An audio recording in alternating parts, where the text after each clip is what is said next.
करके जला के और उसको बनाया गया मकर ध्वज। उसमें सोना भी मिला दिया तो स्वर्ण मकर ध्वज हो गया, जस्ता मिला दिया तो जस्ता युक्त मकर ध्वज। मकर ध्वज के 40 योग हैं। वैसे मकर ध्वज जहर, जहर, मोहरा, शंखिया, कपर्दक, सारी जितनी भस्म है सब भस्म बनाने के बाद वही उपयोगी हो जाते हैं। उसके बाद उसके मर्दनम गुणवर्धनम। एक अपने राजनीतिज्ञ रहे हैं, शायद उनका नाम मुरली मनोहर जोशी था। उनका ये कहना था कि किसान अरबों खरबों करोड़ों रुपए की औषधियाँ यूँ ही जोत देता है अपने खेतों में, तो जो भी पेड़ उगता है उसका सबका महत्व बहुत औषधि है। अपन नहीं समझते उसका महत्व, हम ही नहीं समझते थे। डॉक्टर साहब ने अभी बहुत सी चीज़ों का बताया कि इसका ये महत्व, इसका ये महत्व, और बहुत सी बातें कभी ध्यान हट जाता जरा सा, तो वो डॉक्टर साहब तो बोल रहे हैं, सबको सुनाई पड़ रहा है, ध्यान कहीं इधर उधर चला गया।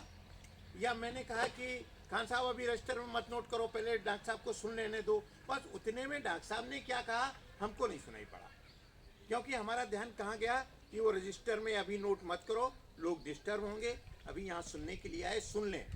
अभी मैं बात कर रहा था ध्रुव जी से कि साहब तिवारी साहब ने मना कर दिया है, और जो सूची आई है वो मध्य प्रदेश में डॉक्टर साहब का नाम है, उत्तर प्रदेश से लखनऊ से किसी वैज्ञानिक का नाम है, और फिर राजस्थान से किसी वैज्ञानिक का नाम है।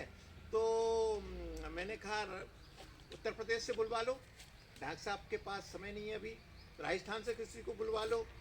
अब आज आयोजन भी करना था इमरजेंसी में, अब लगातार हमारे आयोजन हो रहे हैं। 1 तारीख को मध्य प्रदेश की स्थापना का बड़ा कार्यक्रम है, अभी व्हाट्सएप में क्या क्या आया, कलेक्टर साहब ने क्या क्या डाला हम नहीं देख पा रहे हैं। ये देवियारण्य के बारे में यहाँ प्रशिक्षण देने आप आए हैं, हाँ, इसके बारे में तो देवियारण्य जो योजना है वो जो मध्य प्रदेश सरकार की महत्वाकांक्षी योजना है, उसका उद्देश्य यही है कि जो मौसम परिवर्तन के कारण किसानों की जो फसल बर्बाद होती है, तो उनके फसल में कुछ विविधीकरण ले आया जाए। और उसके लिए औषधि फसलें बहुत अच्छी होती हैं, क्योंकि ये कम लागत में, कम पानी में और सब परिस्थितियों में अच्छे से हो जाती हैं।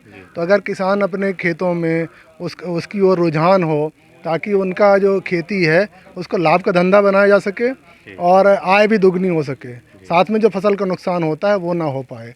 तो प्रारंभिक चरण में आज हमारा उद्देश्य ये था कि हम किसानों को इस ज़िले में जो जिनकी संभावनाएं हैं, जिन पौधों की जिनका अच्छा मार्केट है, जैसे अश्वगंधा हो गया और तुलसी हो गई, बेसिल हो गई, कालमेघ हो गया, इनकी खेती कैसे करें और इनकी खेती से क्या संभावनाएं हैं, क्या यहाँ की परिस्थितियों में उनकी खेती की जा सकती है और ये खेती क्यों की जानी चाहिए, उसका बाज़ार कहाँ है, ताकि उनके मन में इसकी खेती की ओर प्रेरित हों।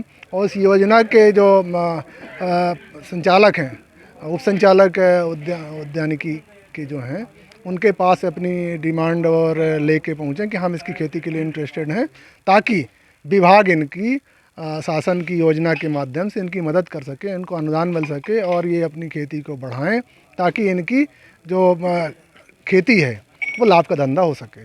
तो ये कुल मिला के इस योजना का उद्देश्य है और मध्य प्रदेश सरकार की यही मंशा है।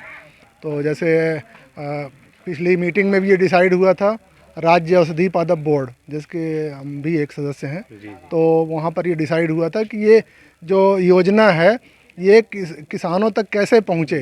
तो उसमें उद्यानिकी विभाग का चयन किया गया कि ये किसानों तक पहुँचेगी और किसानों का जब रुझान होगा तो इसके लक्ष्य निर्धारित होकर इस पे आगे बढ़ा जा सकेगा। सर परिचय अपना। मेरा नाम डॉक्टर ज्ञानेंद्र तिवारी और मैं जवाहरलाल नेहरू कृषि विश्वविद्यालय जबलपुर में औषधि विभाग का काम देखते हैं।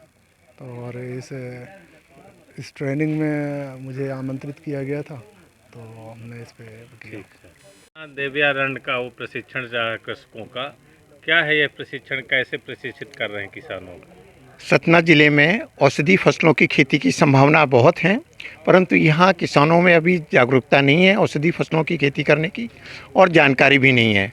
तो दिव्यारण्य योजना के अंतर्गत किसानों को जो सीजनल औषधि फसलें हैं, जिसमें किसानों को अधिक लाभ प्राप्त हो सकता है, जो यहाँ मौसम के अनुकूल हैं, उन फसलों की खेती कराने के लिए, उनकी जागरूकता बढ़ाने के लिए यहाँ पर जबलपुर विश्वविद्यालय से डॉक्टर ज्ञानेंद्र सिंह तिवारी, जो काफ़ी इसमें जानकारी रखते हैं, उनको यहाँ पर प्रशिक्षण देने के लिए किसानों को बुलाया गया है।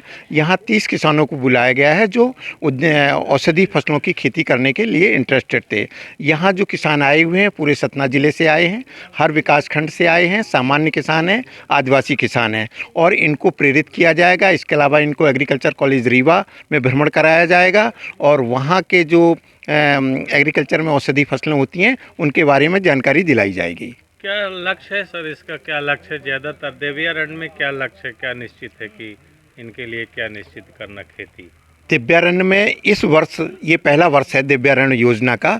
इसमें किसानों को एक प्रकार से जागरूकता, जानकारी प्रदान करने का लक्ष्य है, और जो किसानों को जानकारी दी जाएगी उसमें डेमोस्ट्रेशन कराए जाएंगे, और फिर जो किसान उद्यान इसकी मेडिसिनल की खेती करना चाहेंगे उनका चयन किया जाएगा। अभी केवल प्रचार प्रसार की योजना है दिव्यारण्य की, और 30 किसानों के यहाँ गाँव-गाँव में प्राकृतिक खेती कराने का एक क्लब बनाया जा रहा है, और ये मौसम के अनुकूल जो भी औषधि फसलें हैं उनकी खेती कराने का उद्देश्य है। अभी लक्ष्य निर्धारित नहीं हुए हैं, लक्ष्य आएंगे। जो जितने यहाँ पर किसानों का चयन कितने हेक्टेयर में हो रहा है उसका जो है हमारे डायरेक्टरेट में जानकारी भेजी जाएगी कि इतने किसान द्वारा ये फसलों की खेती करने की संभावना है, और वहाँ से लक्ष्य प्राप्त करके उनको जो है ये इसमें अनुदान और दूसरी सुविधा उपलब्ध कराई जाएगी। अपना परिचय बताएं। नारायण सिंह कुशवाहा, उप संचालक उद्यान सतना।